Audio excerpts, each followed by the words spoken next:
ជំរាបសួរលោកគ្រូថ្ងៃនេះក្រុមទី5របស់ពួកយើងឡើងបានមកធ្វើបទបង្ហាញតាក់ទងទៅនឹង project មួយគឺនិយាយពី project web 3.0 ដែលពួកយើងនឹងធ្វើការបង្ហាញដូចតទៅហើយនេះគឺជាសមាជិកក្រុមរបស់ពួកយើងដែលមានរហូតដល់9នាក់ដែលទី1គឺតង់លីសាទី2គឺឈួរចេនីសាទី3គឺខ្ញុំណពុទ្ធធីរិទ្ធទី4ណោមស៊ីណែតទី5បូសត្រាទី6ញឹមរតនសម្បត្តិទី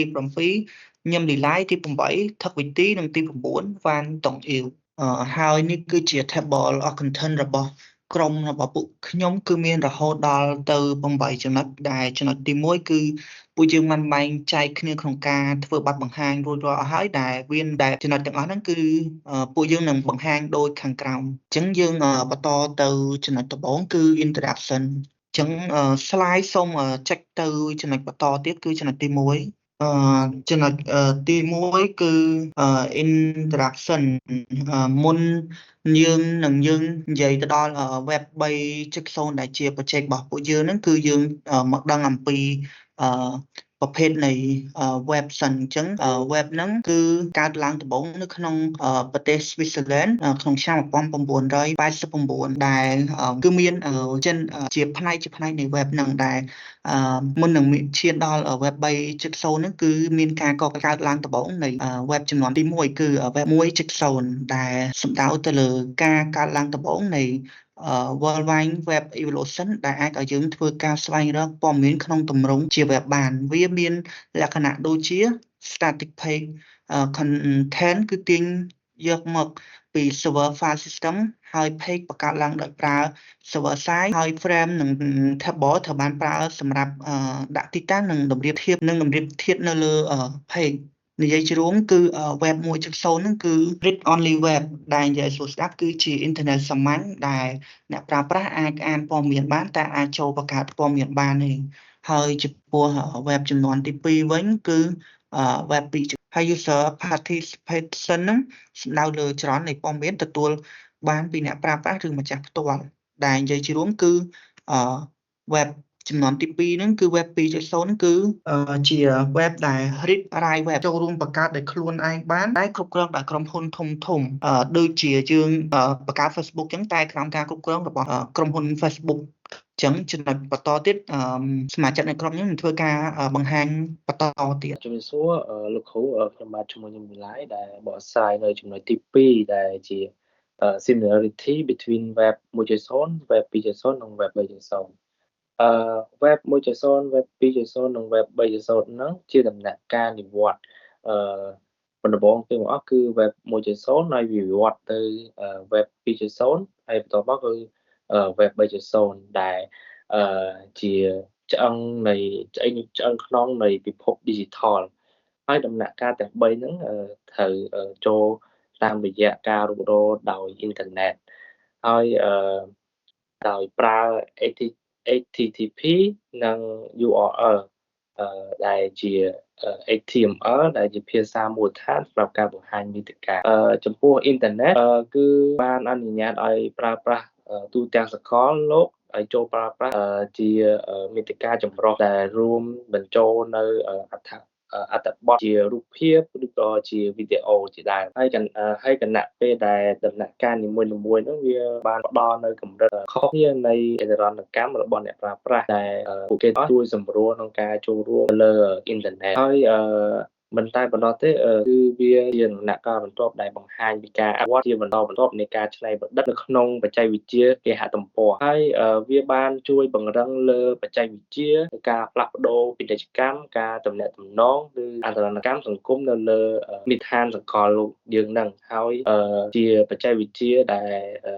ការទៀមទារបស់អ្នកប្រើប្រាស់បន្តអនុវត្តនិងជាអ៊ីនធឺណិតនិងជារីកចម្រើនរហូតដល់ការបង្ហាញនៅលទ្ធភាពថ្មីដែលបង្កើតជាទិដ្ឋភាព digital បន្ថែមតទៅទៀតសូមអរគុណសូមទៅជំរាបសួរលោកគ្រូខ្ញុំបាទឈ្មោះថឹកទីខ្ញុំនិយាយពីទី3គឺជាអំពីភាពខុសគ្នារវាង web 1 web 2និង web 3ដើម្បីដឹងពីភាពខុសគ្នារវាង web 1 web 2 web 3មុនដំបូងត្រូវស្គាល់ web 1 គឺជាបណ្ដាញអ៊ីនធឺណិតដំបូងដែលបង្កើតឡើងនៅឆ្នាំ1989 1989ដល់ឆ្នាំ2005គេទៅចាត់ទុកថាជា read only web ហើយអ្នកប្រើប្រាស់អាចអានព័ត៌មានបានតែមិនអាចបញ្ចូលឬក៏បង្កើតមាតិកាផ្ទាល់ខ្លួនបានទេហើយ Web3 គឺជា web ចំនួនទី2របស់អ៊ីនធឺណិតដែលបានចាប់ផ្ដើមចាប់ពីឆ្នាំ1999ដល់ឆ្នាំ2012ហើយវាត្រូវបានគេស្គាល់ថាជាអ៊ីនធឺណិតដែលមានលក្ខណៈជា read write web នៅឯ web 3គឺជាចំនួនទី3នៃអ៊ីនធឺណិតដែលកំពុងអភិវឌ្ឍក្នុងបច្ចុប្បន្នហើយឬគេស្គាល់វាចាត់ទុកជាថាជា web read write and web on web ហើយ Web3 គឺជា web ដែលខ្ល้ายជាបណ្ដាញបែកបាក់ឬក៏ decentralized ដែលអ្នកប្រើប្រាស់មានសិទ្ធិកាន់កាប់ data របស់ខ្លួនបានហើយភាពខុសគ្នារវាង web 1 web 2 web 3 web 1ជា web ដែលអាចទៅអានព័ត៌មាននៅលើ web នឹងបានហើយវាមានតម្លាភាពព័ត៌មានតែមានអន្តរប្រតិកម្មហើយអ្នកប្រើប្រាស់មិនអាចចូលព័ត៌មានបានហើយ web 2ជា web ដែលអាចអាននិងសរសេរបានអ្នកប្រើប្រាស់អាចចែករំលែកមាតិកាបានហើយមានដូចជា Facebook YouTube TikTok ជាដើមហើយ web 3ជា web ដែលយើងអាចអានសរសេរនិង ownership បានហើយប្រើ blockchain ដើម្បីធ្វើជាប្រព័ន្ធ decentralized ហើយអ្នកប្រើប្រាស់មានសិទ្ធិកាន់កាប់ data និងកម្មវិធី smart contract ហើយ Web3 ក៏ភ្ជាប់ជាមួយនឹង AI ML ជាដើមផងដែរចំណុចទី3ខ្ញុំបានបកស្រាយចប់អញ្ចឹងចូលទៅដល់ចំណុចទី4នៅតែខ្ញុំបកស្រាយបន្តទៀតបាទជំរាបសួរលោកគ្រូខ្ញុំបាទឈ្មោះបូស្ត្រាឡើងបកស្រាយចំណុចទី4 feature of web3 feature web3 គឺមានចំណុចជាច្រើនតែខ្ញុំលើកយក4ចំណុចលើកមកនិយាយចំណុចទី1គឺ decentralization គឺប្រើបច្ចេកវិទ្យាជាច្រើនតែជា key បច្ចេកវិទ្យារបស់វាគឺជា blockchain ដែលវា store data នៅកន្លែងផ្សេងៗគ្នាទាំងអស់ទី2គឺ trustless និង permissionless បានន័យថាend user គាត់អាច connect ទៅជាមួយគ្នាបាននៅពេលដែលគាត់ឧទាហរណ៍ថាគាត់ទិញអវ៉ាន់មួយអញ្ចឹងគាត់អាចបាញ់លុយអាចទៅដល់ភាគីម្ខាងទៀតផ្ទាល់បើមិនចាំបាច់មានការអនុញ្ញាតពី government ឬក៏ bank ឬក៏ web administration ហើយចំណុចទី3គឺ AI និង machine learning នៅក្នុង web3 គេនឹងភ្ជាប់ AI និង machine learning ដើម្បីឲ្យការប្រើប្រាស់ងាយស្រួលសម្រាប់ user ហើយក្នុងចំណុចទី4 connectivity និង equality វាជាប្រភេទគេហៅថា web3 គឺអាចប្រើប្រាស់បានគ្រប់ឧបករណ៍ឧទាហរណ៍ថា smart watch smart TV ឬក៏ឧបករណ៍អ្វីផ្សេងៗទៀតដែលអាចប្រើជាមួយនឹងអ៊ីនធឺណិតបានអញ្ចឹងចំណុចទី4នេះគឺខ្ញុំមានតែប៉ុណ្្នឹងហើយខ្ញុំសូមទៅចំណុចទី5ដែលមិត្តភក្តិខ្ញុំគាត់នឹងបកស្រាយជាបន្តចាជំរាបសួរលោកគ្រូខ្ញុំឈ្មោះឈួតចេនីសាហើយនឹងគឺខ្ញុំយកចំណុចទី5លើកមកនិយាយគឺគុណសម្បត្តិនៃ web 3.0 ចឹងសម្រាប់គុណសម្បត្តិ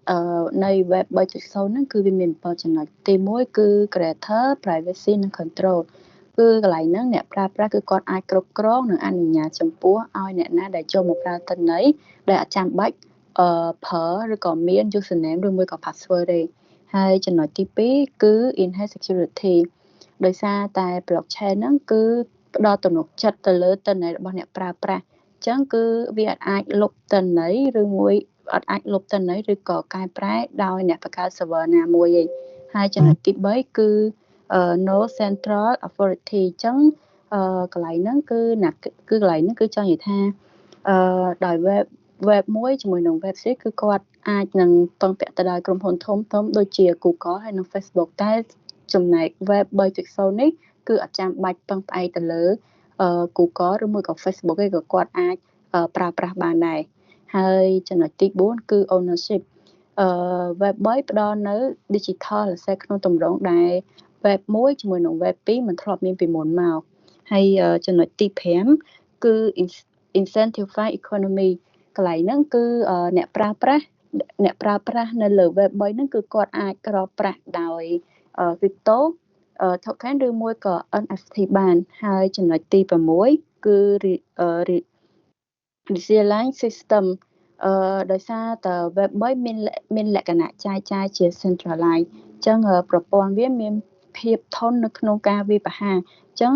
web 3បើសិនជាមានកន្លែងណាមួយមានបញ្ហាក៏វាអាចនៅដំណើរការបានធម្មតាដែរហើយចំណុចចុងក្រោយនេះគឺ native payment ដូចជា web 2 ឬក៏ web 1 នៅពេលដែលអ្នកប្រើប្រាស់ចង់ធ្វើការទិញអីមួយគឺត្រូវការភាគីកណ្ដាលដូចជាធនាគារឬក៏សេវាកម្មផ្សេងៗតែសម្រាប់ web 3 គឺអត់ត្រូវការឈ្មួញកណ្ដាលទេគឺ web 3 អត់ត្រូវការឈ្មួញកណ្ដាលដើម្បីឲ្យមានន័យថាអ្នកប្រើប្រាស់នៅលើ web 3 ហ្នឹងគឺអត់ត្រូវការឈ្មួញកណ្ដាលដើម្បីមកទិញអីវ៉ាន់នេះគឺ web 3 ហ្នឹងគឺអាចចែកចាយដោយផ្ទាល់បានអញ្ចឹងចំណុចបន្ទាប់គឺខ្ញុំឲ្យទៅមិត្តភក្តិខ្ញុំ ជំរាបសួរលោកគ្រូខ្ញុំមានឈ្មោះថាតងលីសាដែលខ្ញុំនឹងធ្វើការបកស្រាយពីចំណុចទី6គឺ use case application ដែលចំណុចទី1នោះគឺ decentralized finance វាគឺជាប្រព័ន្ធហិរញ្ញវត្ថុដែលដំណើរការទៅលើ blockchain ដោយមិនចាំបាច់មានធនាគារឬស្ថាប័នជំនួយធំៗឡើយហើយវាផ្ដល់ឱកាសឲ្យអ្នកប្រើប្រាស់អាចធ្វើការខ្ចីប្រាក់បញ្ញើប្រាក់និងជួញដូរដោយផ្ទាល់តាមរយៈ smart contract ឧទាហរណ៍ដូចជាការបដូរគ្រីបតូខ្ចីប្រាក់ឬមួយក៏ការផ្ដល់ប្រាក់ចំណុចទី2និយាយអំពី non-fungible token វាគឺជាទ្រព្យសម្បត្តិ digital តែមួយគត់ដែលកំណត់ដោយ blockchain ហើយវាក៏អាចប្រើប្រាស់សម្រាប់បង្ហាញ ownership នៅលើរូបភាពស្នាដៃសិល្បៈចម្រៀងឬក៏ទ្រព្យសម្បត្តិនៅក្នុង game អ្នកអាចទិញឬក៏លក់បានដូចជាទ្រព្យប៉ាត់ឧទាហរណ៍ដូចជា OpenSea ឬមួយក៏ CryptoPunks ចំណុចទី3និយាយអំពី decentralized autonomous organization វាគឺជាអង្គការដែលគ្រប់គ្រងដោយសហគមន៍គឺជាប្រភេទអង្គការដែលគ្មានប្រធានគ្រប់គ្រងហើយវាដំណើរការដោយ smart contract ហើយសមាជិកអាចចូលរួមបោះឆ្នោតឬក៏សម្រេចចិត្តផ្សេងតាមរយៈ token របស់ពួកគេបានហើយវាជារូបរាងថ្មីនៃការគ្រប់គ្រងប្រកបដោយភាពស្មើៗគ្នាឧទាហរណ៍ដូចជា market DAO Constitution DAO ចំណុចទី4គឺនិយាយអំពី Web3 Gaming ដែល game អាចហូរប្រាក់ចំណូលបានហើយវាគឺជា game ដែលប្រើបច្ចេកវិទ្យា blockchain ដើម្បីឲ្យអ្នកលេងកាន់កាប់និងជួញដូរទ្រព្យសម្បត្តិ game ដូចជាអាវុធឬក៏តួអង្គជា NFT game បែបនេះអាចធ្វើការផ្ដល់ប្រាក់បានគឺ play to learn ខុសពី game ផ្សេងឧទាហរណ៍ដូចជា Axis Infinity ឬមួយក៏ The Sandbox ចំណុចបន្តទៀតនឹងឲ្យគ្នាយើងក៏ធ្វើការបកស្រាយបន្ទាល់បាទជំរាបសួរលោកគ្រូខ្ញុំបាទឈ្មោះញឹមរតនសម្បត្តិខ្ញុំលើកបកស្រាយនៅចំណុចទី7និយាយតាក់ទងជាមួយនឹង challenges of web 3.0 technical challenges scalability blockchain មានការកំណត់សមត្ថភាពនៃការបញ្ចូលទិន្នន័យខណៈដែលមានប្រតិបត្តិការលើបណ្ដាញជាច្រើន interoperability ការតភ្ជាប់ប្រព័ន្ធ blockchain ផ្សេងៗគ្នាអត់សមស្រប complexity បច្ចេកវិទ្យា blockchain និង smart contract ពិបាកសម្រាប់អ្នកប្រើប្រាស់ដែលមានលក្ខណៈស្មុគស្មាញដែលធ្វើឲ្យអ្នកប្រើប្រាស់មិនសូវយល់ពីរបៀបប្រើ security វានៅតែមិនទាន់គ្រប់គ្រាន់ក្នុងការការពារការវាយប្រហារដូចជា phishing hacking និង malware នៅលើកម្មវិធី web 3.0 ត្រូវបានគេកត់សម្គាល់ជាបញ្ហារយៈពេលវែង adoption challenges user experience ការប្រើប្រាស់ web 3.0 ត្រូវការជំនាញបច្ចេកទេសខ្ពស់ហើយពិបាកសម្រាប់អ្នកប្រើប្រាស់ធម្មតាឬក៏ថ្មី regulation ច្បាប់ស្ដីពី web 3.0 នៅតែមានការប្រែប្រួលនិងមានការស្ទាក់ស្ទើរក្នុងការបញ្ជាក់ពីទិន្នន័យសុវត្ថិភាពនិងការការពាររបស់អ្នកប្រើ education ត្រូវការបង្ហាញពីអត្ថប្រយោជន៍និងសំណុំពិតរបស់ web 3.0 កុសការអភិវឌ្ឍ web 3.0 មានថ្លៃដើមខ្ពស់បាទអញ្ចឹងចំណុចទី7ខ្ញុំបកស្រាយចប់នឹងទៅចំណុចមួយទៀតឲ្យមិត្តភក្តិខ្ញុំបន្តបាទជំរាបសួរលោកគ្រូខ្ញុំឈ្មោះតងអ៊ីវហើយថ្ងៃនេះខ្ញុំមកបកស្រាយនៅចំណុចទី8 The Future Version of Web 3.0 អញ្ចឹងនៅក្នុងចំណុចទី8នេះមានទៅដល់7ចំណុចចំណុចទី1គឺ user friendly interface និង integration នៅក្នុង Web 3.0 នឹងមានប្រព័ន្ធដែលងាយស្រួលប្រើជាងមុននិងការរួមបញ្ចូលគឺជាការធ្វើឲ្យកម្មវិធី Web 3.0 អាចប្រើប្រាស់បានជាមួយ platform ដែលមានស្រាប់ដូចជា Facebook, Google, YouTube ឬ Telegram ដោយគ្មានការលំបាកចំណុចទី2 AI power personalization នៅក្នុង Web 3.0 នឹងនាំមកនៅឧបករណ៍ដែលគ្រប់គ្រងដោយ AI ដែលអាចផ្ដល់ការណែនាំនិងមាតិកាតាមលក្ខណៈផ្ទាល់ខ្លួនរបស់អ្នកប្រើប្រាស់ឧទាហរណ៍ការណែនាំវីដេអូឬទំនិញផ្ទាល់ខ្លួននៅក្នុង Web 3.0 Marketplace ចំណុចទី3 Greater interoperability នៅក្នុង Web 3.0 នឹងមានការតភ្ជាប់ប្រព័ន្ធ blockchain ពីផ្សេងគ្នាដោយមានស្តង់ដារយ៉ាងល្អ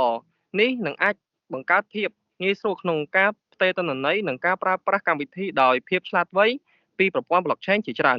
cross chain bridge នឹងអនុញ្ញាតឲ្យប្រព័ន្ធផ្សេងៗនៃ web 3.0 អាចដំណើរការជាមួយគ្នាទាំងអស់ចំណុចទី4 new use case និង opportunity អាចប្រើសម្រាប់ការតាមដានផ្លូវដឹកផលិតផលការចុះបញ្ជីឯកសារឬប្រើក្នុងពិភព Metaverse ឧទាហរណ៍អត្តសញ្ញាណ ID ដោយខ្លួនឯងប្រើបានគ្រប់ website ដោយមានការការពារខ្ពស់ចំណុចទី5 clearer regulation និង legal framework គោលនយោបាយច្បាប់នឹងកាន់តែច្បាស់ដើម្បីការពារបទរបស់អ្នកប្រើនិងអ្នកអភិវឌ្ឍមានការសហការរវាងអ្នកច្បាប់និងឧស្សាហកម្ម blockchain ដើម្បីលុបបំបាត់ការរំលោភច្បាប់ចំណុចទី6 ethical និង social consideration ត្រូវយកចិត្តទុកដាក់សិទ្ធិឯកជនភាពឬសិទ្ធិរបស់អ្នកប្រើប្រាស់និងមិនឲ្យមានផលប៉ះពាល់ដល់សង្គមតម្រូវឲ្យមានការអនុវត្តឬក៏ត្រួតពិនិត្យពីសង្គមប្រកបដោយសិលធម៌ហើយចំណុចផ្សេងទៀតនឹងគោលជូនមិត្តភក្តិខ្ញុំដែរទៀត ជំរាបសួរលោកគ្រូខ្ញុំបាទនាំស៊ីណាតចំពោះចំណុចចុងក្រោយតាក់ទងទៅលើការតេស្តនៅលើ project web series របស់យើងនៅក្នុងនេះគឺក្រុមរបស់ខ្ញុំមាន project មួយដែលយើងធ្វើតាក់ទងទៅនឹងការសិនចំនួន crypto ដែលគិតជា Ethereum ជាដំបូងគឺយើងធ្វើការ connect វាជាមួយទៅនឹង MetaMask របស់យើងដែល MetaMask របស់យើងគឺយើងinstall វាទុកនៅលើ browser ដែលពេលណាដែលយើងធ្វើការ connect វានឹងភ្ជាប់ទៅជាមួយ MetaMask របស់យើងតែម្ដងដែល MetaMask របស់យើងហ្នឹងគឺយើងអាចធ្វើការទិញអីផ្សេងនៅលើ website online បានដែលយើងមិនបាច់ចាំប្រើគណនីពិតប្រាកដរបស់យើងមានន័យថាយើងអត់បាញ់ចាំប្រើ PayPal ឬក៏ connect ជាមួយ account អីផ្សេងសម្រាប់ការទិញទេយើងមានតែ MetaMask ហ្នឹងទៅយើងអាចធ្វើការទិញបានដោយ MetaMask វាប្រើពពួក network ដែលជាប្រភេទ blockchain ដែលជួយការពារការhack ពីខាង hacker ដែល hack ទៅលើ IP address របស់យើងនៅក្នុងនេះនៅក្នុង website របស់ដែលក្រុមខ្ញុំបង្កើតហ្នឹងគឺ website សិនចំនួន crypto នៅក្នុងហ្នឹងគឺយើងអាចបញ្ចូល address ឬក៏ចំនួន Ethereum ដើម្បីសិនទៅនរណាម្នាក់ហើយឧទាហរណ៍ជាក់ស្ដែងមួយទៀតគឺខ្ញុំតាក់ទងទៅលើ OpenSea ដែលនៅក្នុង website OpenSea ហ្នឹង